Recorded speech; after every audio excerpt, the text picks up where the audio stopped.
mencor. Pewarnaan dilakukan saat lilin mencair. Lilin atau parafin dapat dicampur dengan aroma pewangi tertentu untuk menambah sensasi saat digunakan. Lelehan lilin atau parafin yang terbuang dapat dipanaskan dan dicetak kembali. Selanjutnya, gips. Wujud bahan gips adalah bubuk, dicampur dengan air menjadi adonan yang kental. Adonan inilah yang akan mengeras jika didiamkan.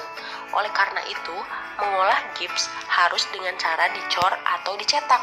Pewarnaan gips biasanya setelah produk jadi. Gips mudah pecah sehingga harus berhati-hati saat berkarya dengan bahan ini. Yang terakhir adalah sabun.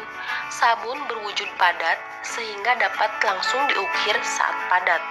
Sabun dapat pula diparut, dihaluskan, dan dibentuk seperti floor clay.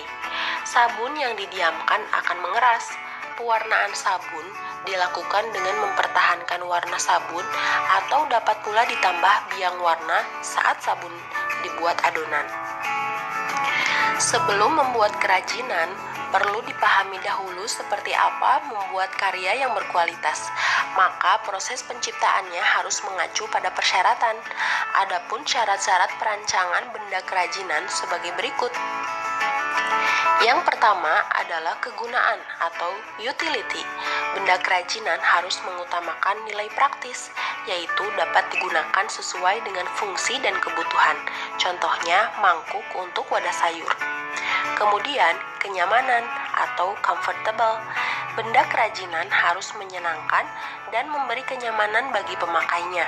Contohnya, cangkir didesain ada pegangannya. Selanjutnya, keluasan atau flexibility. Benda kerajinan harus memiliki keserasian antara bentuk dan wujud benda dengan nilai gunanya. Contoh, sepatu sesuai dengan anatomi dan ukuran kaki. Selanjutnya, keamanan atau safety. Benda kerajinan tidak boleh membahayakan pemakainya. Contoh, piring dari serat kelapa harus mempertimbangkan komposisi zat pelapis, pewarna yang dipakai, tidak berbahaya jika digunakan sebagai wadah makanan. Yang terakhir adalah keindahan atau aesthetic. Benda yang indah mempunyai daya tarik lebih dibanding benda yang biasa-biasa saja. Keindahan sebuah benda dapat dilihat dari beberapa hal, diantaranya bentuk, hiasan atau ornamen, dan bahan bakunya. Karya yang baik dapat dihasilkan dengan proses perancangan yang baik pula. Oleh sebab itu, proses perancangan karya kerajinan harus memperhatikan hal-hal berikut.